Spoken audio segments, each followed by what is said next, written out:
So how do you time the top and how do you time the bottom? The answer is, so if you think that the real estate market is overpriced right now and you're gonna time the market and get in on the dip, then you need to watch this video.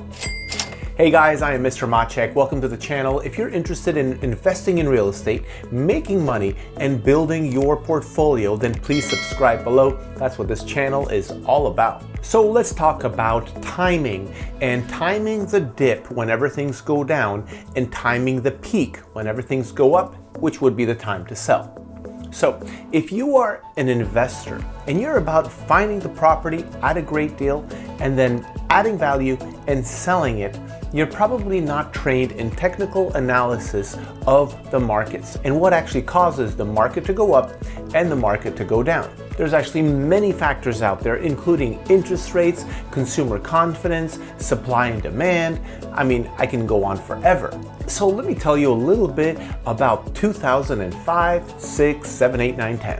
What happened in that time frame? Well, in 2004 and 2005, in our local area in Sarasota and generally nationwide, real estate prices were increasing. I was looking at properties all the time.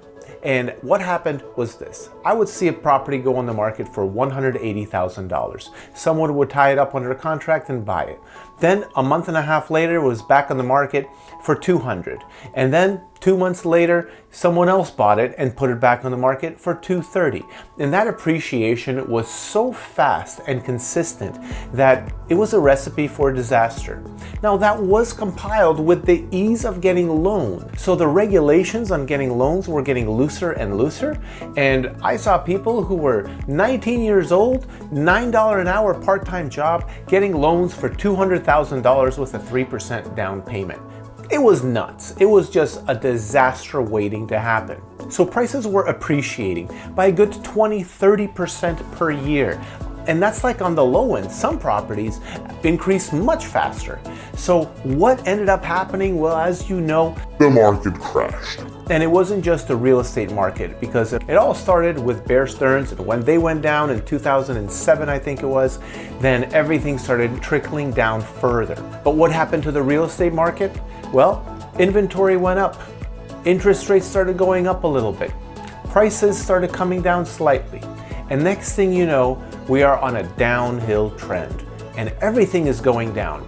Now, do you think the people that were buying in 2005 and 2006, as there was still appreciation happening, that they were thinking, oh, it's just gonna keep going forever? Or were they thinking it's gonna come down?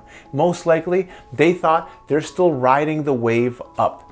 Which brings me back to technical analysis. Most people do not analyze the market the way that a professional does. So therefore, they don't actually know what's gonna happen. And I challenge you to tell me, when is it that this is gonna come down? And that's how it happens. You don't know when it's gonna happen. Hey, if you're liking this video, please click the like button. It only takes a second. And if you do, you are gonna get more videos about how to invest in real estate, because YouTube is gonna start learning that you like this stuff. And same with going down. When is this gonna happen? When is that little dip gonna happen at the bottom? So we can't actually time it perfect, but what we can do is protect ourselves with investing by buying low in a market, no matter what market it is. So whether it is going up, if you get the right deal, you don't have to rely on speculation of the value to go up.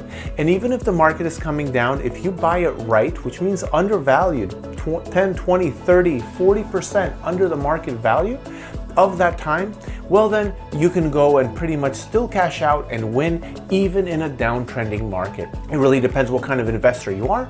If you're a buy and hold investor like myself, then it really shouldn't matter anyway how much you're paying. It's all about the numbers and your return on investment. And if you're a short-term investor like a flipper or a wholesaler, well then you're in and out anyway very quickly. So as long as you get it down at the right price, well then you should be okay. Now, the next question is, well, how do I get a property with 30% undervalue? And the answer is hard work. you can't be lazy and do this job. If you are lazy and you expect to get into real estate investing, let me tell you, you are going to be competing against the vultures and animals going after it 10 times faster than you are. So if you think that this is just like, oh, I'm going to get into real estate, forget about it. Just quit. Don't even do it. Don't even try, because you are not mentally prepared for the grind that it takes to do this. The people that are actually winning a lot of them are young people, plenty of energy, plenty of hustle, and they're going after it because they want it. They are hungry. And in any market, whether it's the up market or the down market, you can always find a deal. There's always somebody who has passed away and there's an estate sale, or someone who is sick and tired of being a landlord, or somebody who just does not want to deal with their property anymore because they want to move back home, wherever home happens to be, and they just want to leave the property that they're in right now, and they're willing to take less money. So that is the deals that I try to look for, and they're out there. You just have to hustle hard and go after it. So if you're just expecting to work 40 hours a week, being a real estate investor and just doing that, well then you're not going to be that successful. You might get lucky and you might get some speculation growth, but most likely this is not going to last too long. So how do you time the top and how do you time the bottom? The answer is you don't. If that's your strategy for success, well then you're not going to have many deals, because these cycles on average take 4 years up, 4 years down. Right now, we've been going up for 10 years, and I literally know people that have not bought a property in 5 years because they think we're at the peak. And guess what? It's been going on another 5 years, because statistically it might be 4 years, but this time around it's 10 years. It really has been over 10 years since we have been going up, up, and up. And that does not mean I haven't found great deals and other investors haven't found great deals, because the people who are always looking and always going after it are going to find deals and they're going to make some money. That's all there's to it. So I recommend you get out there, you go after it, and if you don't know how to get started with real estate investing, I'm gonna link my playlist all about real estate investing. There's some pretty good videos on how to get in with really low money if you don't have a lot of money down, and also how to find great deals and so on. Thanks so much for watching.